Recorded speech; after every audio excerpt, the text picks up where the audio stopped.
دن کے ٹائم وہ اپنے جاب پر ہوتی تھی، اس لیے اپنے گھر کو زیادہ ٹائم نہیں دے پا رہی تھی، اس لیے وہ رات کو ہی اپنے سارے کام نپٹاتی تھی اور دن کو وہ باہر اپنے آفس میں اور اپنے کاموں میں لگی رہتی تھی۔ اسی طرح ایک دن وہ کافی تھکی ہوئی تھی اور سو رہی تھی۔ ابھی وہ سونے والی تھی تو اس کو یاد آیا کہ کچن میں کچھ برتن پڑے ہیں جو کہ صاف نہیں ہے، اس لیے اس کی آنکھ لگ گئی اور تھوڑی دیر بعد وہ پھر اٹھی اور ان برتنوں کی طرف آنے لگی۔ چونکہ اس کی نیند پوری نہیں ہوئی تھی، اس لیے وہ کچھ زیادہ تھکاوٹ محسوس کر رہی تھی۔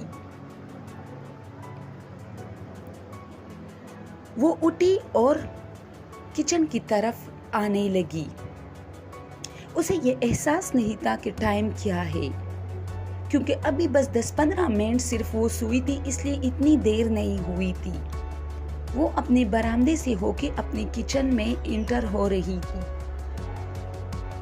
وہ جیسے ہی کچن میں آئے اس کو سارے برتن غلط سلط نظر آئے، جیسے کچن میں کسی نے کافی ہنگامہ آرائی کی ہو۔ خیر وہ اپنے برتن واش کرنے لگی۔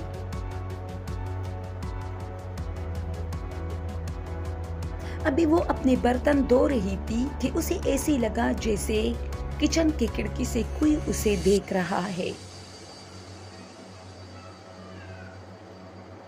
اس نے کافی خوف محسوس کیا، لیکن جب اس نے اس طرف دیکھا تو کچھ نہیں تھا۔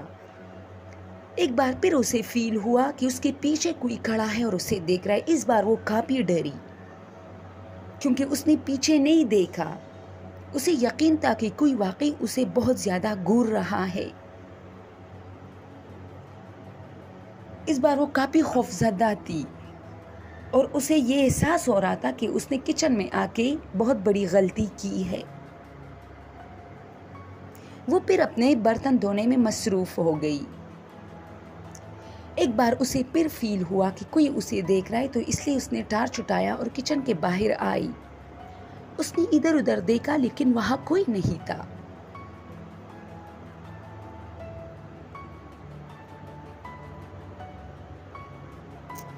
اب اسے دوبارہ کچن میں جانے کا دل نہیں کر رہا تھا، کیونکہ وہ کافی ڈر چکی تھی۔ وہ پھر اپنے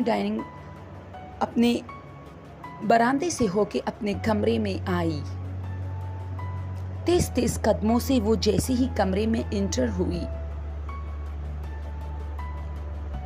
تو اس نے محسوس کیا کہ اس کا پورا وجود ٹھنڈا ہو چکا ہے۔ اس نے گھڑی کی طرف نظر ڈالی جس میں رات کے 3 بج رہے تھے۔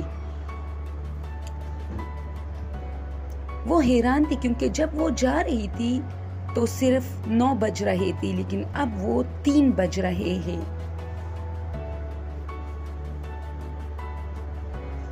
وہ خاموشی سے اپنے بیڈ پر بیٹھ گئی